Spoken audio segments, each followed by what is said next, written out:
we are blessed not only to have the Irvine Classical Players here, but when my mother reached out to Ashley to come and speak tonight, I've been following Ashley's writings for a very long time, and I get inspired every time that I read them. And Ashley Merryman is, we became friends a couple years ago, stayed in touch, and then I started to figure out that she's a really big deal. And she's the most humble, cool person that I know, and yet she's a really big deal. She has influenced education throughout the entire country with her research and writings on creativity. She's had commendations from 2 White Houses for her influence on education. She has been on the cover of Newsweek. Her articles have been cover articles on Newsweek magazine twice. She's New York best-selling author. She's a big deal.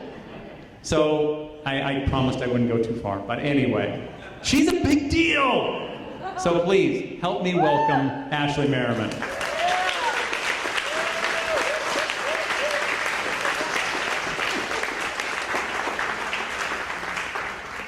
I usually actually like to lower expectations, so I'm not a big deal. And I don't want to speak too long. Brevity is actually a virtue, but it ain't mine. But I was honored when Linda asked me to speak. How am I supposed to say no, right?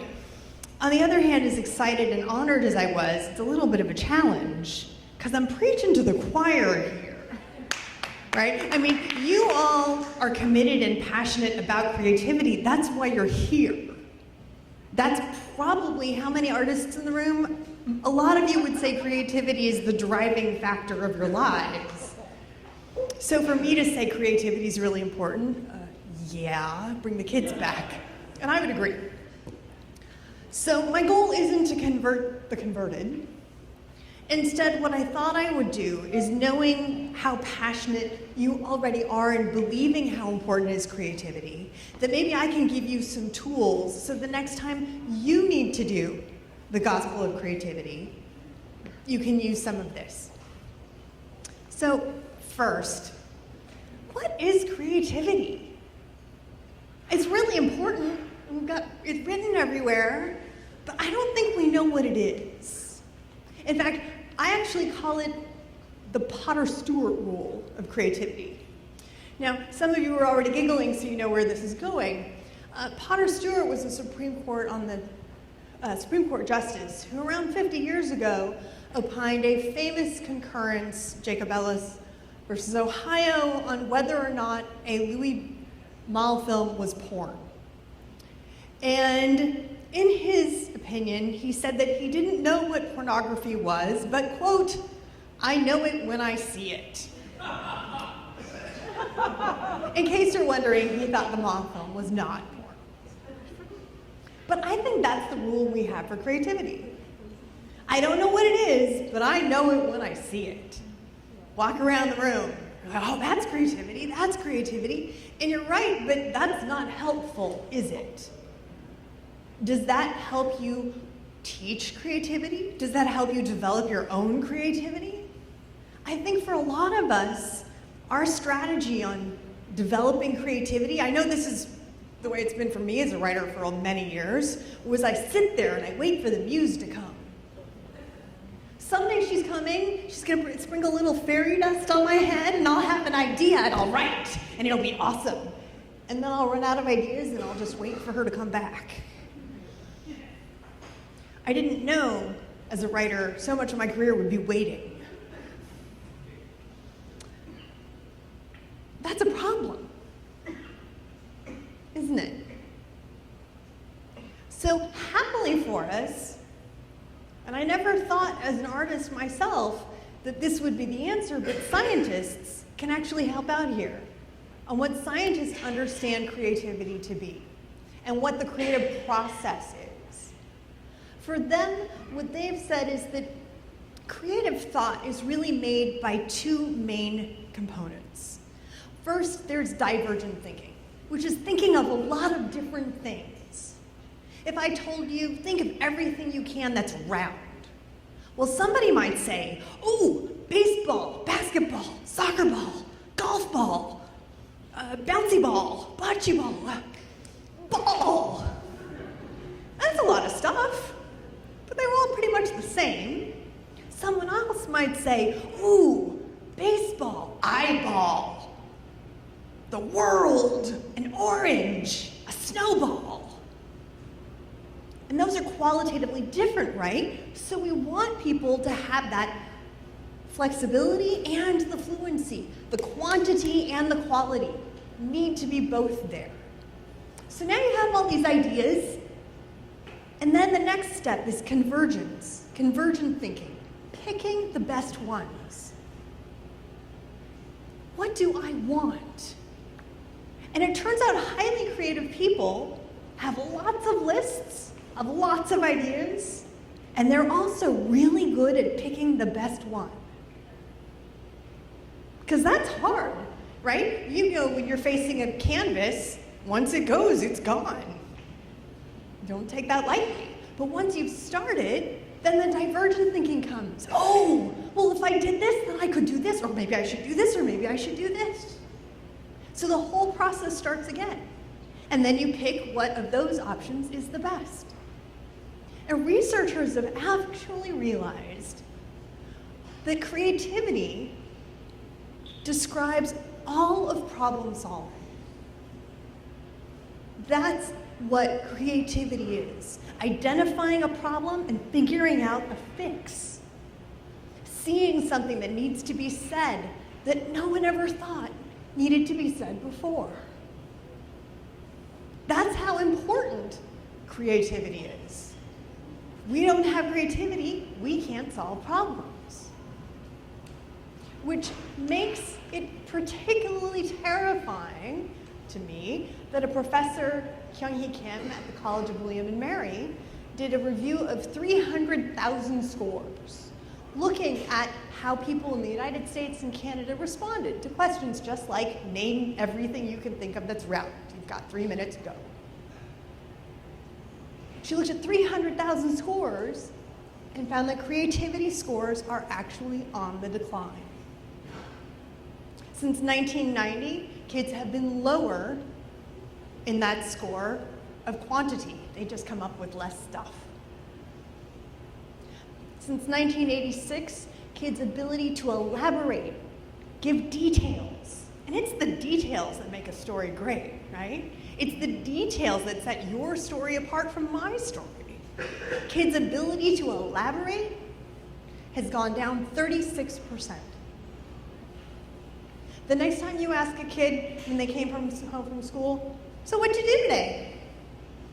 Stuff. Want to tell me more? I don't know. They really don't. They really don't. Now the good news, and you can spend the next few hours picking my brain in terms of what are the possible reasons for it. Everybody's got a bunch of favorites, I have mine. But more important is here where now the neuroscience comes in. If you remember nothing that I have said, except for this one thing, this is what I want you to remember. There is no such thing, barring a catastrophic accident, no such thing as a left-brained or right-brained person. It's a lie. That's just it. It's punchy. You can get a fun quiz. Just for fun, I did it again before I got here. And it said, congratulations, you use both parts of your brain. We all do. That's why we have two halves. We use them. And actually, that's true. In a moment of insight, what happens is your left brain's going, well, could it be this? Could it be that? Could it be this? And you're running through the possibilities. You're like, no, I did all those. It's not the answer. Hey, right brain, you got anything? Ooh. And you get a spike of gamma, 30 hertz, so there's actually an electric spike in your brain. I like that. There's an actual little light bulb going on in your head. You can't plug it in, but mentally I love that. And then you, ooh, and the insight from the right brain combines into the left brain, and that's how you can articulate it. If you just had right brain creativity, you'd be going, but the left brain controls speech. So you would be like living with an idea on the tip of your tongue you couldn't get out. That's not gonna work. The other part of the neuroscience which I find fascinating is it's also a top-down phenomenon, a top-bottom phenomenon. They put Dartmouth piano majors, musicians still here? They put Dartmouth piano majors and people who'd never touched a keyboard before in their lives in an fMRI. And what they found was that everybody's brain functioned the same, except that when specifically the piano students were asked to do jazz improv, the right temporoparietal junction deactivated. And what that meant was that their brain had been taught over years and years of practice, when I am at the keyboard, nothing else matters. I can tune it out. The fact that there's a bang, bang, bang of an fMRI and it's cold and I can't move and there's people watching me and stuff, all that matters is I'm playing the keyboard. Now, what does that teach us? It teaches us creativity can be taught. And do the arts own creativity? As you were saying, no, they don't. Engineers are creative. Steve Jobs, creative guy. Arts are an avenue for teaching creativity because they teach kids, oh, I can do this. And that's the best. When you have that sense of accomplishment, when you can point to something on the wall and say, ah, that's mine. You all know that. So how can we get kids to be more creative? Obviously, we do programs like this. We give kids the tools to do it. But just the tool is not quite enough, right? You can hand a kid a crayon. It's not necessarily going to turn out creativity, right? I run a tutoring program in my free time. I should be there tonight. Let's see if people are texting me. They need keys. And if the kids get frustrated, homework's too hard, or they're bored, which usually means homework's too hard. Actually, can I draw? Well, I have a BFA. I love art. But I know just hand them a crayon,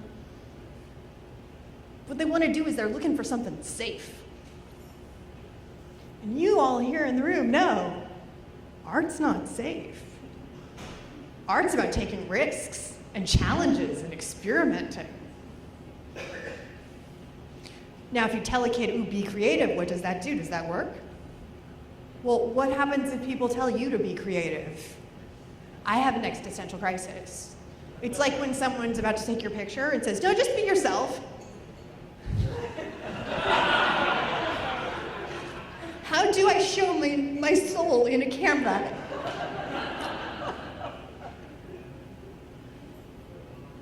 But once again, the scientists have good news for us. Mark Runco, a researcher at the University of Georgia, said, don't tell them be creative. Tell them do something only you know how to do. Something only you would come up with, not your friends, not your mom or your sister. Don't look at anybody else for approval. What would you do that no one else would do? And that list of divergent thinking doubles in size because people know how they can give you an idea that's just theirs and start that conversation. They know what's special in the way they think compared to everybody else. And they're comfortable in doing it. It's exciting. So what I'd like to leave you guys with is,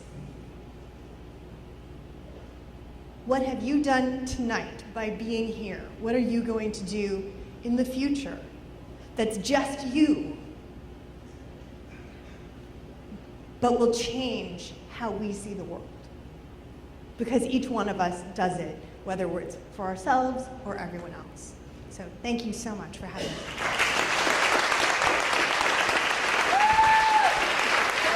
Great, she wants a hug.